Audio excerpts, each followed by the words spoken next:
Petit compte rendu d'un résultat de balance test.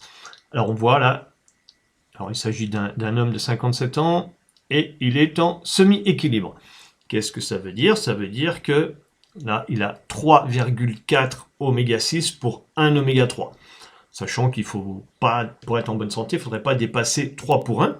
Donc on est à 3,4, donc on n'est pas loin de la vérité. Et idéalement, là encore pour une santé optimale, notamment en ce qui concerne les maladies auto-immunes ou les cancers, ou les maladies métaboliques en général, il faudrait être inférieur à 2,5 pour 1. Mais c'est pas mal. Là, la protection, elle est modérée, c'est-à-dire c'est globalement notre défense immunitaire. Donc c'est pas trop mal. Là encore, on va voir que des oméga 3, il n'y en a pas assez dans le sang, il faudrait être au-delà de 8%, entre 8 et 12. Donc voilà. La force mentale, c'est pas mal. 1,4, bon, il faut être à 1 pour 1. Et ça permet de voir ce qui se passe dans le cerveau, sachant que dans le cerveau, c'est beaucoup d'oméga 3. Donc voilà. Fluidité de la membrane, je vais revenir dessus, 5,8.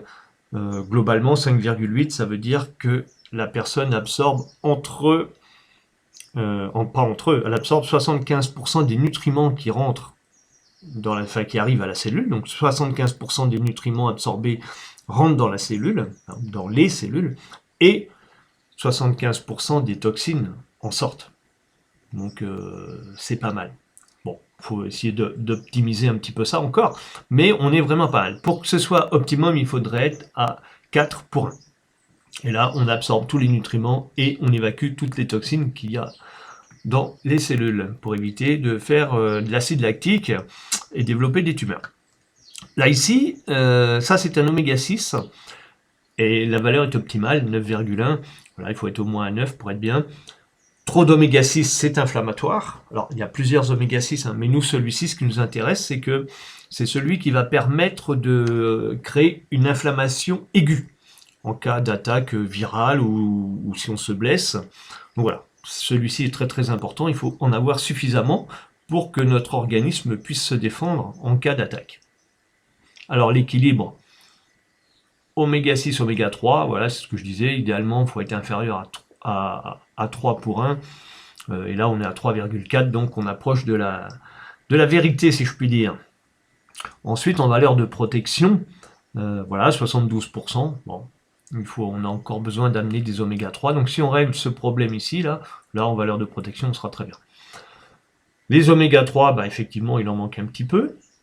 Ce qui explique qu'on a une valeur de force mentale qui n'est pas optimale, mais pas loin. Ça, pour la partie cerveau, pour la force mentale, ce sera uniquement des oméga 3 d'origine marine. Tout ce qui est d'origine végétale ne va pas servir.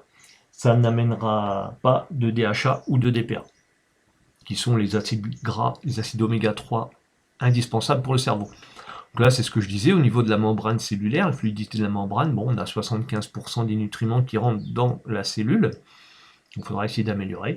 Et puis là, on est plutôt bien, on est très bien, on est optimal en ce qui concerne les oméga 6, et, enfin l'acide arachidonique. On verra plus loin qu'il y en a qui ne sont pas en bonne quantité. Les graisses saturées, bah c'est bien. En fait, moi ce qui m'intéresse, c'est la déviation.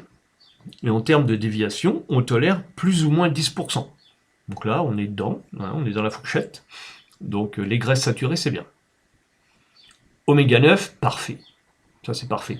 Donc oméga 9 qu'on va trouver dans l'huile d'olive ou qu'on va trouver aussi dans les avocats, soit sous forme d'huile ou sous forme de fruits directement. Oméga 6, bon bah là il nous en manque un qu'on va trouver dans la viande et puis certaines huiles, mais voilà, on n'a pas besoin de chercher à forcément le faire monter parce que c'est pas celui-ci qui nous intéresse le plus. Celui qui m'intéresse, c'est celui-ci, là le dernier, l'acide arachidonique, je disais tout à l'heure. Et enfin les oméga 3, alors là des choses intéressantes, il y en a un qu'on voit en forte carence, on est à quasiment moins 20% et on tolère moins 10% maximum, entre moins 10 et plus 10. Et celui-ci il est important, pourquoi l'EPA, c'est ce qui va venir éviter les problèmes cardiovasculaires. Ça fluidifie le sang Chez les femmes, eh ben, quand on est en fort déficit, on peut avoir des problèmes de thyroïde. Chez l'homme aussi, mais plus rarement. Mais surtout, chez un homme, ça va apporter des problèmes de prostate. Donc voilà pourquoi c'est important. Là, et pour le faire remonter, ce sera uniquement par des oméga 3 d'origine marine. Donc voilà, des poissons gras, des crevettes, enfin tout ce qui va être fruits de mer. Et ça peut être même certaines algues. Mais voilà. Globalement, du poisson gras. Bon, je recommande souvent la sardine à l'huile d'olive en boîte. Donc voilà, et quand on mange des sardines à l'huile d'olive en boîte, il faut prendre des sardines entières parce qu'idéalement on mange les arêtes, c'est là que se trouve le calcium. Voilà ce que je pouvais dire sur ce bilan.